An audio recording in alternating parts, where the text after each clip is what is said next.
এই আয়োজনটা করার উদ্দেশ্য হচ্ছে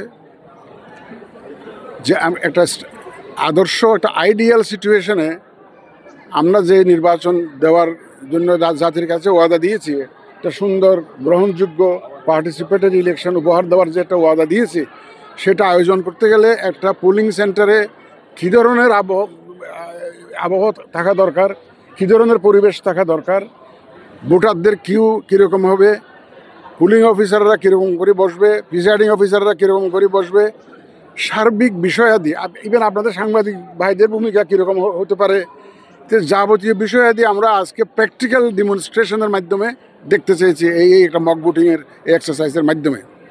এখানে আপনারা দেখেছেন ভোটাররা আসছে, লাইনে দাঁড়িয়ে আস্তে আস্তে তারা পুলিং সেন্টারের মধ্যে ঢুকছে। তারপরে ওই যে স্লিপটা নিয়ে দেখাচ্ছে, পুলিং অফিসার ডাক দিচ্ছে, তারপরে ওই যে assistant presiding officer ballot paper দিচ্ছে, তারপর ওই যে মার্কিং সিল নিয়ে প্রাইভেট রুমে ঢুকে ভোট দিয়ে বাক্সে ফেলতেছে। এই এক্সারসাইজটা অনেকেই জানে না, কিন্তু বিশেষ করে আমাদের যারা নতুন ভোটার প্রথমবারের মতো ভোট দিবেন, তারা জীবনে এই ভোট দেখেই নাই, গত 15 বছরের মধ্যে যারা ভোটার হয়েছে তারা দেখেই না, প্র্যাকটিক্যাল অভিজ্ঞতা নাই।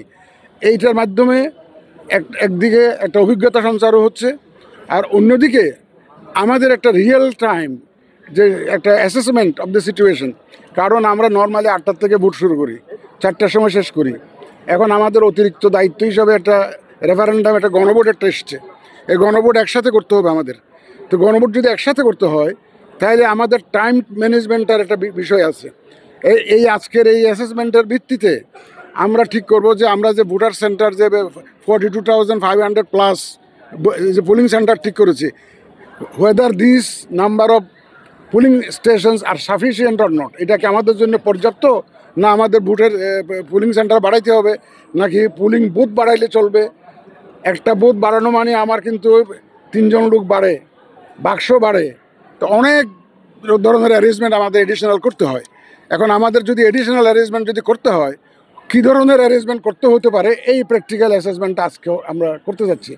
আমরা অনুমানের ভিত্তিতে কোনো আগাতে চাই না, আমরা বাস্তবতার ভিত্তিতে আগাতে চাই, বাস্তব অভিজ্ঞতার ভিত্তিতে আগাতে চাই, প্র্যাকটিক্যালি দেখে এবং আজকে একদম রিয়েল টাইম অ্যাসেসমেন্ট করে দেন আমরা নেক্সট প্ল্যানিংটা করব।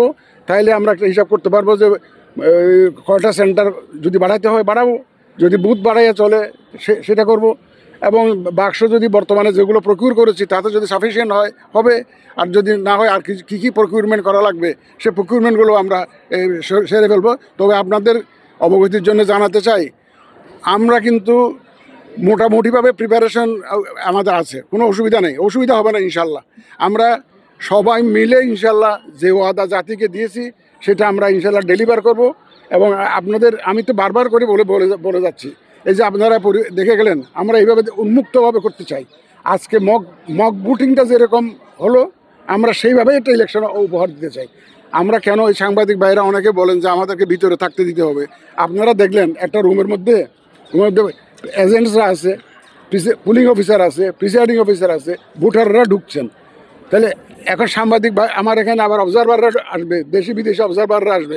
এখন সাংবাদিক ভাইরাও যদি ওখানে ঢুকে যদি এখন ধাক্কি করে যদি অনেকক্ষণ যদি দাঁড়িয়ে থাকেন, তাহলে এই একটা হজবরল অবস্থা সৃষ্টি হবে পুলিং সেন্টারের ভিতরে। এইটা অ্যাভয়েড করার জন্য আমরা বলছি যে আপনারা একটু নিজেদের বিবেক অ্যাপ্লাই করে নির্দিষ্ট সময়ের মধ্যে আপনারা কাজটা সেরে আপনারা বেরিয়ে যাবেন। এই জন্য এটা কিন্তু আপনাদের কার্যক্রম বাধাগ্রস্ত করার জন্য নয়। গণভোট নিয়ে প্রচারণা এখনও ওইভাবে শুরু করিনি। তো একটা সরকার এবং ইলেকশন কমিশন মিলে ব্যাপক প্রচারণা চালাবে এই গণভোট নিয়ে। গণভোটের যে বিষয়গুলো, এটা আমাদের একটা প্রচারণার বিশাল অংশ জুড়ে থাকবে। প্রচারণাটা যখন শুরু হবে তখন না আপনি বুঝতে পারবেন যে মানুষ জানলো কি জানলো না।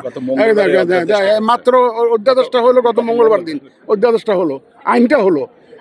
আইন হওয়া মানে হচ্ছে ইলেকশন কমিশনকে অথরাইজ করা টু কন্ডাক্ট দি রেফারেন্ডাম। এই যে অথরাইজ হওয়ার পরেই তো আমরা কাজ শুরু করেছি সিরিয়াসলি, আদারওয়াইজ আমি তো আইন দ্বারা যদি অথরাইজ না হই আমি তো কাজ করতে পারি না, আমার তো আইন আইন দিয়ে শাসনতন্ত্র দিয়ে চলতে হয়।